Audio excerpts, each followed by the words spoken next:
Welcome to KL academy. நம்ம வந்து மேக்ஸில் ப்ரீவியஸ் இயர் கொஸ்டின் பேப்பர் பார்த்துட்ருக்கோம். அதுவும் முக்கியமாக வந்து பர்சன்டேஜ், அதாவது சதவீதம் ரிலேட்டடான சம்ஸ் பார்த்துட்ருக்கோம். ஃபஸ்ட்டு 2 வீடியோவில் கொஞ்சம் ரொம்பவே ஈஸியான சம்ஸ் எல்லாம் பார்த்துக்கிட்டு இருந்தோம். அடுத்து இன்னும் ஒரு 2 வீடியோ வரும்னு நினைக்கிறேன். இந்த 2 வீடியோலையும் வந்து கொஞ்சம் டிஃபிகல்ட்டாக இருக்க மாதிரி, கொஞ்சம் யோசிக்கிற மாதிரி சம்ஸ் எல்லாம் நம்ம பார்க்க போகிறோம். இதை பாருங்கள். பியின் பி சதவீதமானது 36 எனில் பிஐ கான் அப்படின்னு சொல்லி போட்டிருக்காங்க. அதாவது if p% of p is 36 then find the p அப்படின்னு சொல்லி கொடுத்துருக்காங்க. p% of p அதை அப்படியே எழுதிக்கோங்க. p% of p is equal to 36ன்னு சொல்லி போட்டிருக்காங்க. இப்போ p into p p square ஆகிடும். அப்போது 3600. இப்போ p ஸ்கொயர் அப்படிங்கும்போது இந்த ஸ்கொயர் இந்த சைடு இருந்தால் ஸ்கொயர் ரூட் ஆகுமா? p is equal to 3600 அப்படின்னா p is equal to 60. அதாவது 60 × 60 தான் நமக்கு 3600. அப்படின்னா p அப்படிங்கிற வேல்யூ என்ன அப்படின்னா 60 அப்படிங்கிற ஆன்சர் நமக்கு கிடச்சிருச்சு. சரிங்களா? அடுத்தது பார்ப்போம். அதே மாதிரி அதே சேம் மாடல் இது. n சதவீதம் என்பது 66 எனில் n மதிப்பு யாது அப்படின்னு சொல்லி கேட்டிருக்காங்க. If n% of n is 64 then n is equal to அப்படின்னு சொல்லி கேட்டிருக்காங்க. இப்போ நம்ம போட்ட மாதிரி அதே மாதிரி தான்.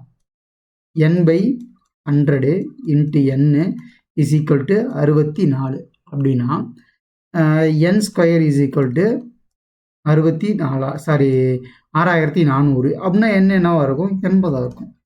இது நீங்கள் ஒர்க் அவுட் பண்ணணும்னு சொல்லிட்டு அவசியமே இல்லை. ஜஸ்ட்டு பார்த்த உடனே அதுக்கான ஆன்சர் நீங்கள் சொல்லிடலாம். அடுத்த சம் பாருங்கள். ஷியாமின் மாத வருமானம் 12,000. அவர் சேமிக்கும் தொகை 1200. அவரின் சேமிப்பு செலவு ஆகியவற்றின் சதவீதத்தை காண்க அப்படிங்கிறாங்க. இதுக்கும் நீங்கள் வந்து பேனா எடுத்து ஒர்க் அவுட் பண்ணணும் அப்படிங்கிற அவசியமே இல்லை. அவருடைய மொத்த சம்பளம் வந்து 12,000. சரிங்களா? இது 100%. 1200 சேமிக்கிறாரு. சரிங்களா? 1200 சேமிக்கிறாரு அப்படின்னா நீங்கள் ஒர்க் அவுட் பண்ணணும்னு அவசியமே இல்லை. பார்த்தோன்னே தெரியுது 10%ன்னு சொல்லிட்டு. நீங்கள் ஒர்க் அவுட் பண்ணணும்னா ஒர்க் அவுட் பண்ணி பாருங்கள். × 100 / 12,000 2 0 2 0 1 0 1 0 10. சரிங்களா? இப்போ இவர் எவ்வளோ சேமிச்சிருக்காரு? 10% சேமிச்சிருக்காரு அப்படின்னா எவ்வளோ செலவு பண்ணியிருப்பார்? 90% செலவு பண்ணியிருப்பார். இங்கே என்ன கேட்டிருக்காங்க? சேவிங்ஸு எக்ஸ்பெண்டிச்சர்னு கேட்டிருக்காங்க. செலவு, சேமிப்பு மற்றும் செலவு அப்படின்னு சொல்லி கேட்டிருக்காங்க. அப்படின்னா என்ன பண்ணணும்? சேமிப்பு ஃபஸ்ட்டு போட்டுட்டு அடுத்து செலவு போடணும். சப்போஸ் செலவு மற்றும் சேமிப்புன்னு சொல்லி கேட்டிருந்தாங்கன்னா 90/10ங்கிறது கரெக்டு. என்ன கேட்டிருக்காங்க? சேமிப்பு மற்றும் செலவு அப்படின்னு சொல்லி கேட்டிருக்காங்க. ஏன்னா இந்த மாதிரி ரொம்ப ஈஸியான கொஸ்டின்லாம் நம்ம என்ன பண்ணுவோம் அப்படின்னா ஆன்சரை ஈஸியாக கண்டுபிடிச்சிருவோம். ஆனால் இங்கே என்ன கேட்டிருக்காங்க அப்படின்னு சொல்லிட்டு சரியாக நோட் பண்ணாமல் தப்பாக போட்டுருவோம். ஏன்னா வழக்கம் போல் நம்மளோட மைண்ட் என்ன கால்குலேஷன் வச்சுருக்கோம் அப்படின்னா A/B என்ன அப்படின்னு சொல்லி தான் கேட்பாங்கன்னு வச்சுருக்கோம். ஆனால் கொஸ்டினில் என்ன கேட்டிருப்பாங்க அப்படின்னா நமக்கு B/A அப்படின்னு சொல்லி கேட்டிருப்பாங்க. இதை சரியாக நோட் பண்ணாமல் நம்ம இவ்வளோ பெரிய சம கரெக்டாக ஒர்க் அவுட் பண்ணியிருப்போம். ஆனால் ஆன்சரை தப்பாக எடுத்து எழுதி வச்சுருப்போம். அந்த மாதிரி தப்பாக பண்ணாதீங்க. அடுத்தது பாருங்கள். ஒரு வண்ண தொலைக்காட்சி பெட்டியின் விலை 30% அதிகரித்தால் 40% விற்பனை குறைந்தது எனில் வருவாயில் ஏற்படும் மாற்றத்தை சதவீதத்தில் கூறு அப்படின்னு சொல்லி கேட்டிருக்காங்க. Due to increasing 30% in the price of the color TV, the sale reduced to 40%.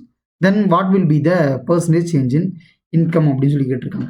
இந்த இது நல்லா நோட் பண்ணிக்கோங்க. ஒரு அப்ராக்சிமேட்டாக நம்ம என்ன பண்ண போகிறோம் அப்படின்னா 100 நம்பர் ஆஃப் டிவின்னு வச்சுக்கோம். நம்பரை வச்சுக்கலாம். சரிங்களா? இது நம்பர் அப்படின்னு சொல்லி வச்சுக்கோங்க. 100 டிவி சேல் ஆகும். சரிங்களா? அதோடைய விலை வந்து 100 ரூபா அப்படின்னு சொல்லி வச்சுக்கோங்க. இது வந்து ருப்பீஸ். சரிங்களா? விலை வந்து 100 ரூபான்னு வச்சுக்கோங்க. இதனால் நமக்கு எவ்வளோ வருமானம் கிடைக்கும்? நமக்கு 10,000 ரூபாய் கிடச்சிருக்கும். இங்கே என்ன சொல்லியிருக்காங்க? Due to increasing 30% the colour of the TV. அதாவது டிவியோடைய விலை வந்து 130% அதிகரிக்குது அப்படின்னா என்ன நடந்திருக்கும்? இந்த 100 அப்படிங்கிறது 130 மாறி இருக்கும். அப்போது எத்தனை சதவீதம் வந்து குறையுது அப்படின்னா 40% குறையுது. 40% குறையுது அப்படிங்கும்போது இங்கே ஆட்டோமேட்டிக்காக 60. சரிங்களா? 40% குறையுது அப்படிங்கும்போது 100 டிவி விற்ற இடத்துல 60 டிவி தான் விற்றுருப்பாங்க. 100 ரூபான்ற இந்த கலர் டிவி 130 ரூபாய்ன்னு சொல்லி ஆகிடுச்சு. அப்படின்னா நமக்கு எவ்வளோ வருமானம் உங்களுக்கு கிடச்சிருக்கும்? 3 6 18 6 1 7 78. இங்கே ஒரு 0 இங்கே ஒரு 0 7800. அப்படின்னா இங்கே என்ன கேட்டிருக்காங்க, பர்சன்டேஜ் சேஞ்ச் இன் இன்கம், வருவாயில் ஏற்படும் மாற்றத்தை சதவீதத்தில் கூறு அப்படின்னு சொல்லி கொடுத்துருக்காங்க. என்னது 10,000 அப்படிங்கிறது நமக்கு 100%. அப்போது 7,800 அப்படிங்கிறது எத்தனை பர்சன்டேஜ்னு கண்டுபிடிக்கணுமா, கிராஸ் மல்டிப்ளை பண்ணுங்கள்.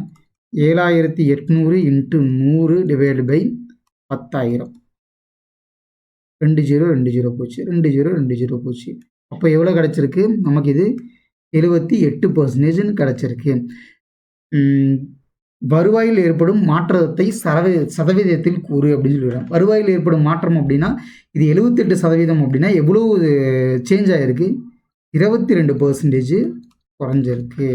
22% குறைவு அப்படிங்கிறதா நமக்கு ஆன்சராக கிடச்சிருக்கும். நல்லா பாருங்கள், நான் திரும்பவும் சொல்கிறேன். அதாவது ஒரு டிவி வந்து 100 ரூபாய்க்கு விற்றுக்கிட்டு இருக்கும்போது 100 டிவி சேல் பண்ணுறாங்கன்னா 10,000 ரூபாய் கிடைக்குது. அதே டிவியில் 30% வந்து அதோடைய விலை வந்து இன்க்ரீஸ் ஆகுது அப்படின்னா 130% ஆகிடும். 130 ஆகும்போது அதோடைய விற்பனை டிவி எத்தனை குறைஞ்சிருக்கு, 40% குறைஞ்சிருக்கு. அதனால் நம்ம இங்கே 60ன்னு சொல்லி போடுறோம். நமக்கு 7,800 கிடைக்குது. ரெண்டுக்குமான சதவீதம் எவ்வளோன்னு சொல்லி கண்டுபிடிச்சோம் அப்படின்னா நமக்கான ஆன்சர் கிடச்சிருச்சு. சரிங்களா, அடுத்து இது பார்ப்போம். ஒரு கிராமத்தில் 15% குழந்தைகள், 40% பெண்கள், கிராமத்தின் மொத்தம் 900 மக்கள் உள்ளனர் எனில் ஆண்கள், பெண்கள், குழந்தைகள் என்ற சதவீதத்தை காண்க. In a village 15% are children, 40% are women. There are 900 people in the village. What is the ratio of the men is to women is to children அப்படின்னு சொல்லி கேட்டிருக்காங்க. இப்போது இதில் வந்து கொடுத்துருக்க எல்லா டேட்டாவுமே நமக்கு தேவையான டேட்டா அப்படின்னு சொல்லி கிடையாது. இப்போ கொடுத்துருக்காங்க பார்த்தீங்களா, இங்கே வந்து 900 பீப்புள்ஸ் அப்படின்னு சொல்லி, இது நமக்கு தேவையே இல்லை. இப்போ வந்து 15% சில்ட்ரனா, 40% உமனா அப்படின்னா இது ரெண்டையும் கூட்டுங்க, எவ்வளோ வருது, 55. சரிங்களா, அப்படின்னா இந்த இடத்துல வந்து ஆண்கள் எவ்வளோ பேர் இருந்திருப்பாங்க, அப்படின்னா 45% ஆண்கள் இருந்திருப்பாங்களா. இப்போ என்ன கேட்டிருக்காங்க, சதவீதம் கேட்டிருக்காங்களா, விகிதம் கேட்டிருக்காங்களா, எந்த வழி கேட்டிருக்காங்க, ஆண்கள் எவ்வளவு, ஆண்களோட இது சதவீதம் 45. பெண்கள் அப்படிங்கும்போது எவ்வளவு, பெண்கள் வந்து 40, குழந்தைகள் அப்படிங்கும்போது 15. இதெல்லாம் கண்டுபிடிங்க. 9 5 45, 8 5 40, 3 5 30, 3 5 15, 9 8 3, எங்கே இருக்குது பாருங்கள், 9 8 3 நமக்கு ஆன்சராக கிடச்சிருச்சு. சப்போஸ் இதை வந்து நம்ம வந்து பர்சன்டேஜில் கால்குலேட் பண்ணி இந்த 900 எடுத்து மல்டிப்ளை பண்ணி போட்டோம் அப்படின்னாலும் அதே ஆன்சர் தான் வரும். அதுக்கு எப்படி வரும் அப்படின்னா, மொத்தமாக வந்து 100%, 100% இஸ் ஈக்குவல் டு 900 அப்படின்னா நமக்கு எவ்வளவு, இப்போ வந்து 45 வேணுமா, 45% அப்படின்னா நம்ம எப்படி போட்டிருப்போம், 45 divide by 100 into 900 is to 40 into 100 into 900 is to 15 divide by 100 into 900 அப்படின்னு சொல்லி போட்டிருக்கோம். இது எல்லாமே சேமாக இருக்குது. சரிங்களா, சேமாக இருக்கிறதுனால நம்ம இது எல்லாத்தையுமே டேரெக்டாக அடிச்சிடலாம். அதனால் நம்ம எடுத்து எழுதும் போது டேரெக்டாக இந்த மாதிரி எழுதிட்டோம் அப்படின்னா நமக்கு ஆன்சர் ரொம்பவே சீக்கிரமாக கிடச்சிடும். அடுத்து இதுக்கான ஆன்சரை பார்ப்போம். 6:4:10 என்ற விகிதத்தை சதவீதமாக கூறு. கன்வெர்ட் 6:4:10 into percentage அப்படின்னு சொல்லி கொடுத்துருக்கான். 6:4:10, 6 4 10, மொத்தம் எவ்வளவு, 20. 20 அப்படிங்கிறது 100 அப்படின்னா 6 அப்படிங்கிறது எத்தனை, 6 × 100 டிவைடு பை 20, 5 30. இப்போ அதே மாதிரி நம்ம எது கண்டுபிடிக்கணும், 4க்கு கண்டுபிடிக்கணும். இந்த இடத்துல 4ன்னு சொல்லி போட்டு, அப்போது 4 × 100 டிவைடு பை 20, 5, 4 5 20. அடுத்து இந்த இடத்துல 4 போட்ட இடத்துல என்ன போடணும், 10 போடணும். 10 போட்டோம்னா இந்த மாதிரி மல்டிப்ளிகேஷன் கூட போகணும்னு அவசியம் இல்லை. 20 அப்படிங்கிறது 100 அப்படின்னா 10 அப்படிங்கிறது 50. ஆன்சர் என்ன பாருங்க, 30 20 20 50 அப்படிங்கிறது தான் நமக்கு ஆன்சர்.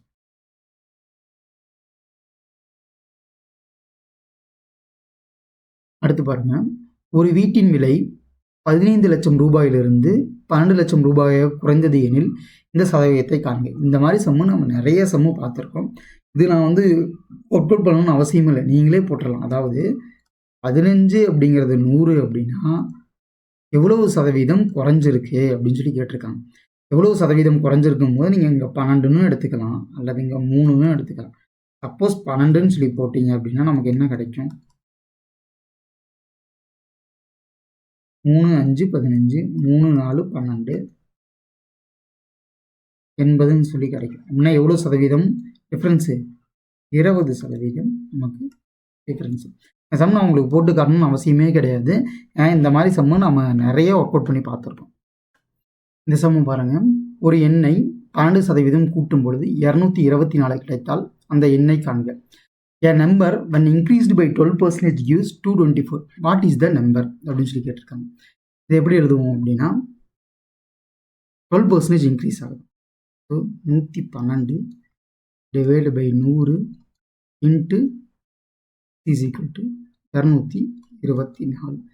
அப்போ x is equal to 224 into 100 divide by 112.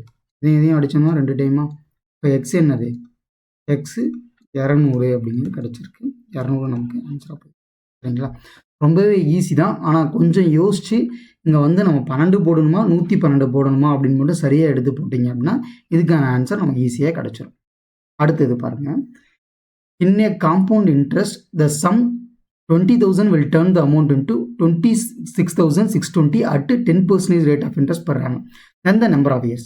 கூட்டு வட்டியில் 20,000ற்கு 10% ஆண்டு கூடுதல் ரூ 26,620 கிடைக்க எத்தனை ஆண்டுகள் தேவை அப்படின்னு சொல்லி கேட்டிருக்காங்க. இப்போ இது நம்மளுடைய ஃபார்முலா என்ன அப்படின்னா compound இன்ட்ரெஸ்ட்டுக்கு P equal to 1 plus R divided by 100 N அப்படிங்கிறது தான் ஃபார்முலா. இப்போ நம்ம காம்பவுண்ட் இன்ட்ரெஸ்ட்டாக நமக்கு எவ்வளவு கிடச்சிருக்கு அப்படின்னா 26,620 அப்படிங்கிறது கிடச்சிருக்கு. நமக்கு எவ்வளவு மொத்த பிரின்சிபல் 20,000 கிடச்சிருக்கு. 1 ப்ளஸ் ஆறுனா என்னது? இந்த இடத்துல rate of interest 10 divide by 100 N. இப்போ இங்கே இருக்க 20,000 இங்கே வந்துடுமா? 620 divided by is equal to இந்த 100 இங்கே வந்தது அப்படின்னா நமக்கு என்ன கிடைக்கும்? 100 + 10 divided by 100 அப்படின்னு கிடைக்குமா? அதே எழுதுங்க. அப்போது 110 divided by 100 ரூட் ஆஃப் என் அப்படிங்கிறது கிடைக்கும். இப்போ இன்னும் இந்த இடத்துல என்ன பண்ணுறோம்னா இந்த இடத்துல எவ்வளோ சுருக்க முடியுமோ அவ்வளோ சுருக்கிடும். இந்த ஒரு 0 வந்து இந்த ஒரு 0 இந்த ஒரு 0 என்ன கிடைக்கும் நமக்கு? 1 3 3 1 3 3 1 divide by 1000 is equal to 11 divide by 10 root of N. இடத்துல பாருங்கள் என் அப்படிங்கிற இடத்துல என்ன போட்டோம் அப்படின்னா இந்த வேல்யூ கிடைக்கும் அப்படின்னு சொல்லி பாருங்கள். இந்த நம்பரை பார்க்கும்போது கூட கொஞ்சம் கஷ்டமாக இந்த நம்பரை பாருங்கள். இங்கே ஒரு 0 இருக்குது, இங்கே 3 0 இருக்குது. அப்படின்னா 10 × 10 × 10 அப்படிங்கிறது 1000 நமக்கு கிடைக்கும். அப்போ 11 × 11 × 11 அப்படிங்கிறது நமக்கு 1331 கிடைக்கும். அப்படின்னா இந்த இடத்துல என்ன பண்ணணும்? நம்ம 3 போடணும். அப்படின்னா நம்ம எத்தனை வருஷம்? 3 வருஷத்தில் நமக்கு இந்த அமௌண்ட்டு 10% வந்து 26,200 ரூபாய் கொடுக்கும் அப்படிங்கிறது ஆன்சரு. இந்த ஃபார்முலா வேணும், இந்த ஃபார்முலா மட்டும் நோட் பண்ணிக்கோங்க. அதை நம்ம செப்பரேட்டாக சிம்பிள் இன்ட்ரெஸ்ட் காம்பவுண்ட் இன்ட்ரெஸ்ட் பார்க்கும்போது பார்க்கலாம். மேக்ஸிமம் வந்து இந்த சிம்பிள் இன்ட்ரெஸ்ட் காம்பவுண்ட் இன்ட்ரெஸ்ட் இது எல்லாமே வந்து தனி வட்டி கூட்டு வட்டி எல்லாமே நம்மளுடைய பர்சன்டேஜ் சம் மாதிரியே வரும். அதனால் நமக்கு அது அப்படியே இதாக வந்துடுச்சு, வேறு ஒன்றும் இல்லை. அடுத்தது பாருங்கள். Find the number which is 50% less than 120 அப்படின்னு சொல்லி கேட்டிருக்காங்க. அதாவது 125 விட 15% குறைவான எண்ணை காண்க அப்படின்னு சொல்லி கேட்டிருக்காங்க. இப்போது 102 அப்படிங்கிறது 100 அப்படின்னா இதை விட 15% கம்மியான இதை கண்டுபிடிங்க. 15% அப்படிங்கிறது 85. 85 × 102 டிவைடு பை 100. இப்போ பாருங்கள் 5 ஒரு 1 2 ஒரு 0 4 5 20 குறைஞ்ச 5 7 5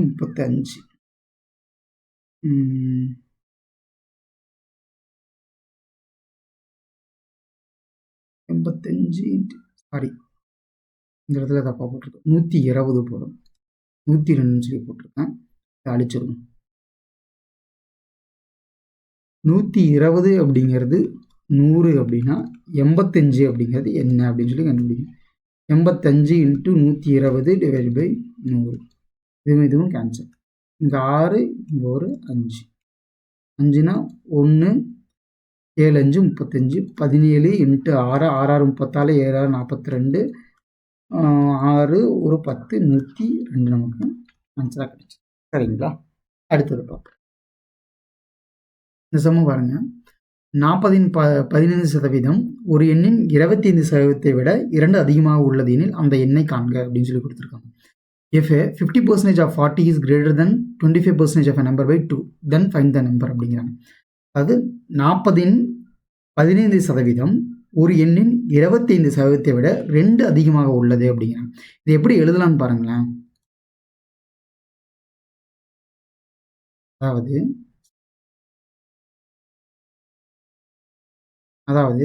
40ன் 15%.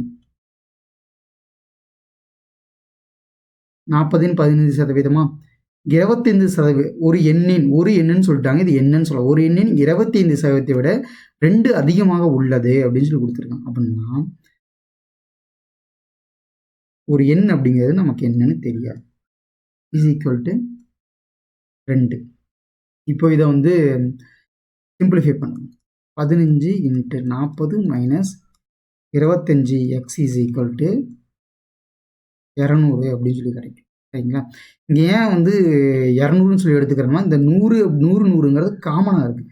காமனாக இருக்கிறதுனால இங்கே ஒரே 100 இந்த சைடு போகுது. இந்த சைடு பாருங்கள்.